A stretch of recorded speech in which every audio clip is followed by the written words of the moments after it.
You don't even pretend to come home for me anymore, do you? The words fall softly into the dim lit room, not loud, not bitter, just heavy. Her voice trembles as she speaks to the man standing at the doorway, rain still glistening on his coat.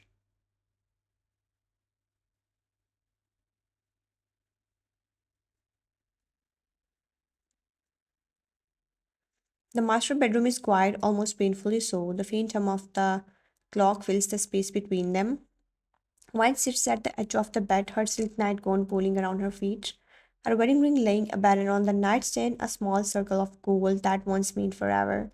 Jungkook doesn't answer, his eyes dark and distant, flicker briefly toward her before moving away, as if even looking at her was an inconvenience.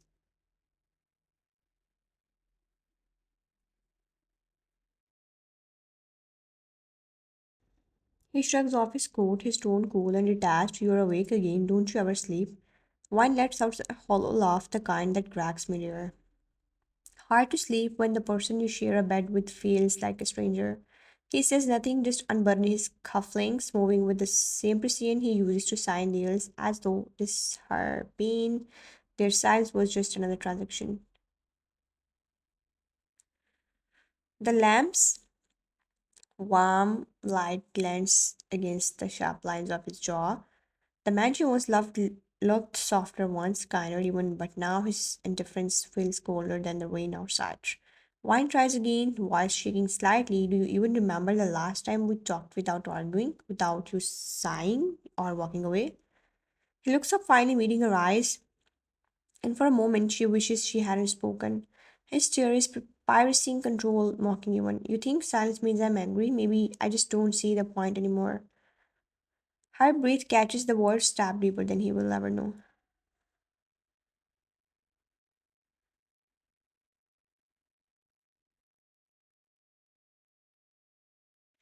She forces a small, shaky laugh, so that's it. The point doesn't exist anymore.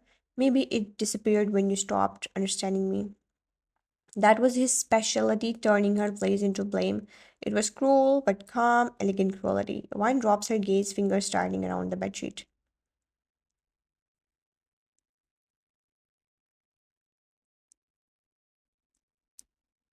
I tried, Chungu, God knows I tried, but how do you understand someone who refuses to speak? He walks past her, picking up a glass of water.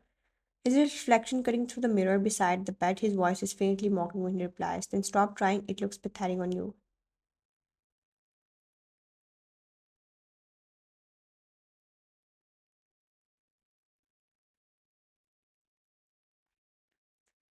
Her throat tightens, tears start to thin, but she swallows them back. She won't cry tonight, nor in front of him. Still, the heart is visible. She's soft, fragile, the kind of woman who breaks quietly like glass in herself. You were not always like this, and you were not always this desperate.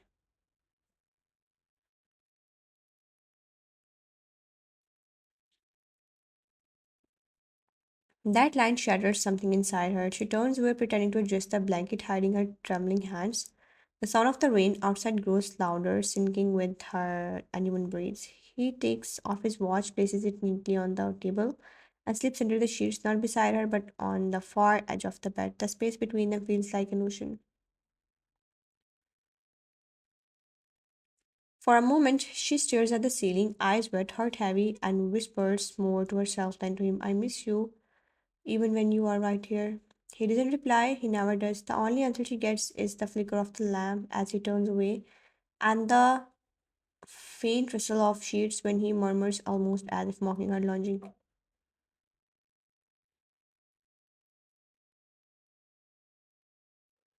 Then stop missing me. The grand ballroom shimmered under chandeliers that looked like frozen constellations. Laughter and champagne flowed, violins played in the background, everything elegant, everything dissipative. Mine stood beside Jungkook, poised, beautiful, quiet.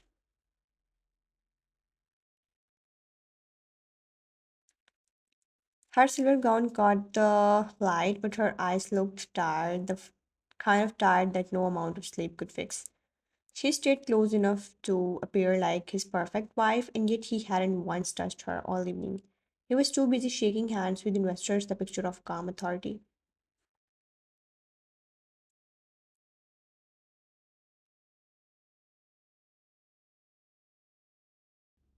Then came her Elara. She appeared like perfume, intoxicating, uninvited, familiar. Her red dress gleamed like a warning. The crowd shifted subtly when she walked up to them, a smile that didn't reach her eyes, curving her lips.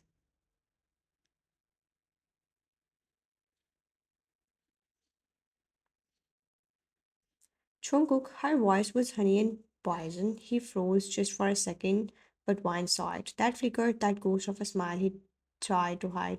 Lara, it's been a while. 3 years, but who's counting? Wine's heart clenched.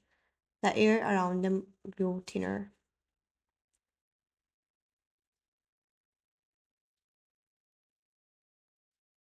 Lara turned to her with a look of false sweetness. And you must be the wife. She extended her hand, manicured, deliberate. Wine shook it politely, forcing a smile. Yes, I'm Wine Joan. Oh, I know you are the woman who replaced me.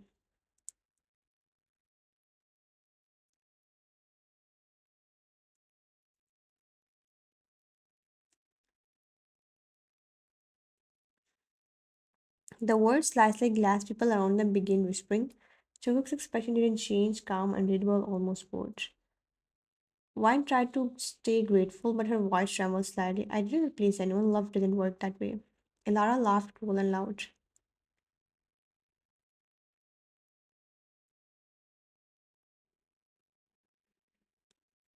Then tell me, Mrs. Jones, do you think he ever stopped loving me? The room went silent. The wellness bow paused midair. Wine looked at Jungkook waiting, begging silently for him to speak. Defend me just once.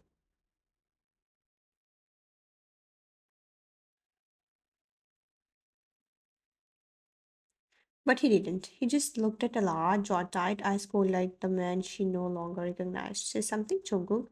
Before he could even move, Lara stepped forward and cracked her palm mid Wine's cheek. The sound echoed across marble floors. Gasps, cameras, whispers.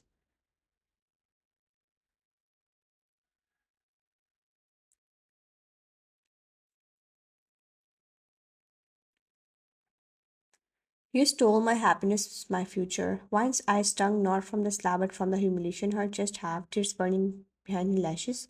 She turned to Jungkook, her husband waiting, pleading, but he stood still, not a word, just a muscle twitching in his jaw.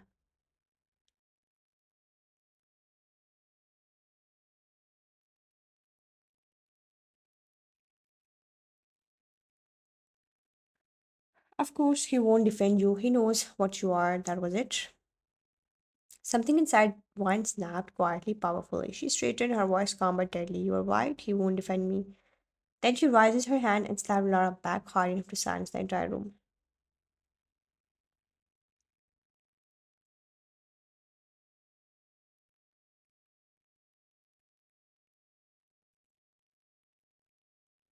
The crowd gasped again. That was for touching what isn't yours. And before the shock could settle, she turned and slapped Jungkook too. Not out of rage, but raw heartbreak. The sound was quieter, softer, but it hit deeper. And that was for watching.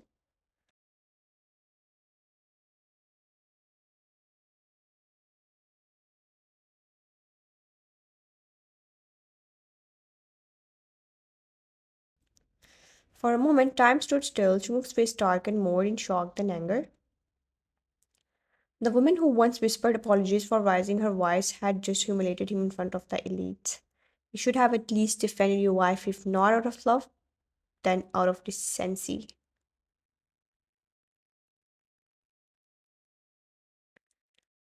Then she turned and walked away, back straight, eyes glistening, heart shattered but untamed. The next morning, the mansion was silent, no sound of her soft footsteps, no scent of her perfume. She didn't sleep beside him that night or any night after. Her clothes were still in the closet, but her warmth was gone.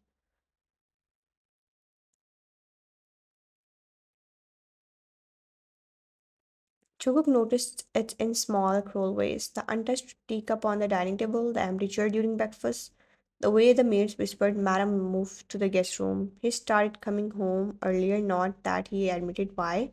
He had find her in the library, sometimes reading quietly, eyes too calm.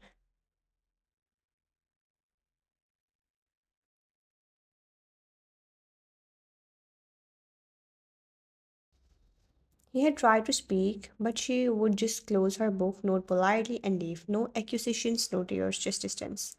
One evening, he found her outside in the garden under the moonlight. She looked peaceful, devastatingly so. You are quiet these days.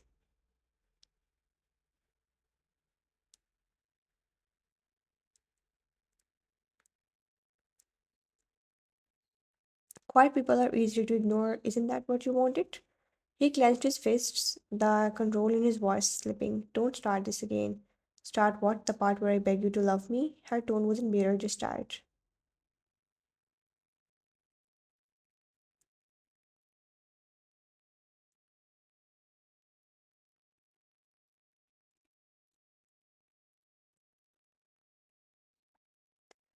She stood brushing the petals from her dress. You can go back to your ex if that's what makes you smile. I won't stop you. I'm done competing for what's already mine.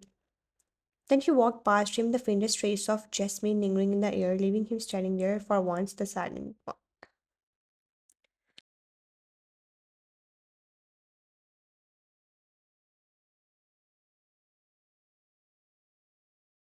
And that night, when Jungkook finally entered the room, he noticed the bed again, half empty, half cold.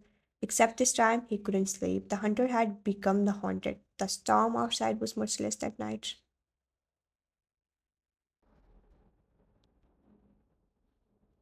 Rain lashed against the tall glass windows of Jungkook's office, the sound echoing like the heartbeat of something dying. He had been staring at his laptop for hours, not working, not thinking, just staring. The taste of regret had become too familiar lately. When he finally looked up, he saw it.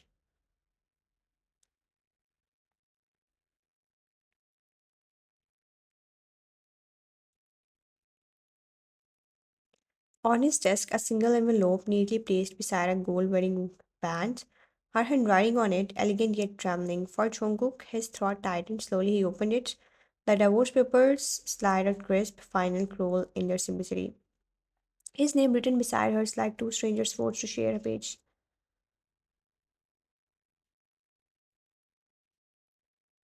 For a long moment he didn't move, his chest burned, his hands clenched around the papers until the edges crumpled. Then he noticed the faint perfume on the envelope, jasmine and rain, and his heart sank. She was leaving. He found her outside the mansion walking down the stone driveway, drenched under the storm.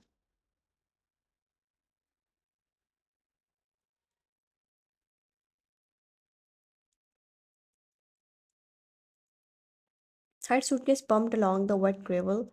Heart got plastered to her skin. For a second, he just watched like he had done too many times before, but not this time. He ran after her. Why?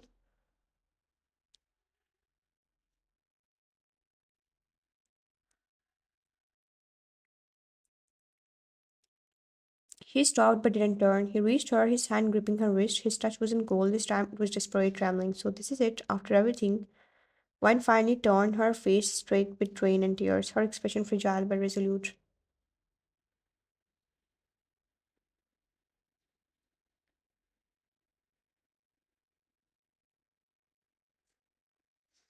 After everything, Jungkook ended it long before I packed that suitcase. I'm just signing where you left blank. Her voice cracked, but she didn't look away. He swallowed hard, his jaw tightening as he tried to find words. Do you think this fixes anything? Running away?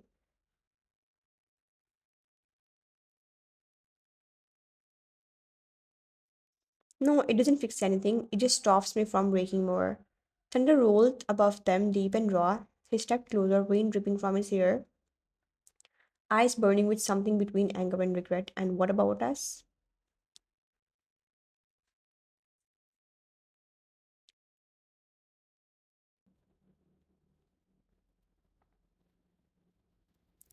Us, you made sure there was no us left. She tried to pull her wrist free, but he wouldn't let go. I didn't ask for her to come back, it just happened. So did I, but you didn't choose me either. That silence again, the same one that had killed them, now standing between them like a ghost.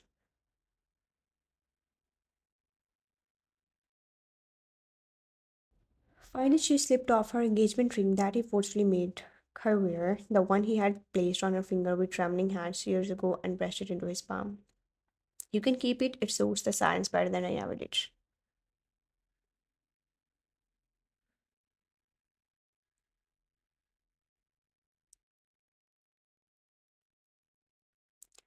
Then she turned, walking down the driveway until the rain swallowed her figure. Days turned into weeks. The mansion felt hollow. Her laughter no longer echoed through the halls. Her teacups were gone, her bookshelves half empty.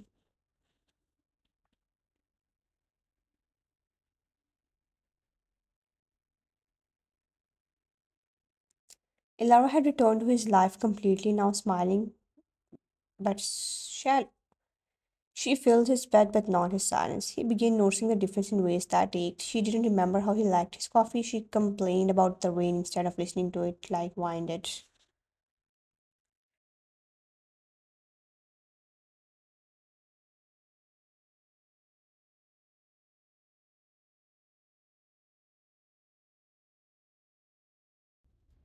She talked too loud, cared too little, loved only herself. And one night when she mocked his stillness, he finally snapped, "You are not her." She laughed.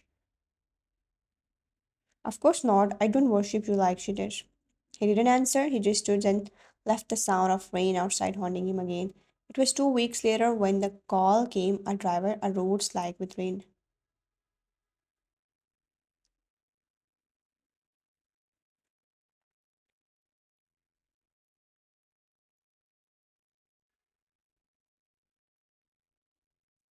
A hospital name he didn't recognize. The word went numb. He arrived breathless, heart pounding. When he saw her through the glass window, pale, fragile, a bandage around her head, he froze.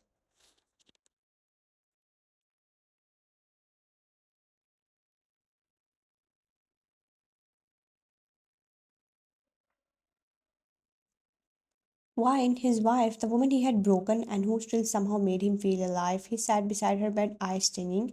For the first time in years, his voice wasn't cold. "You were supposed to leave, not disappear."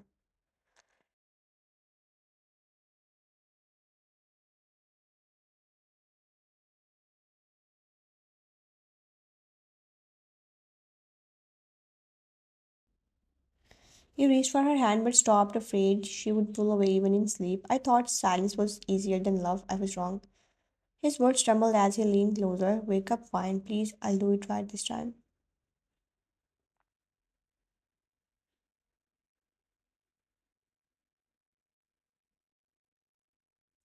But she didn't stir. The monitors beeped softly, already her body alive, her soul somewhere he couldn't reach. And that's when he finally cried, not for what she had done to him, but for everything he hadn't done for her.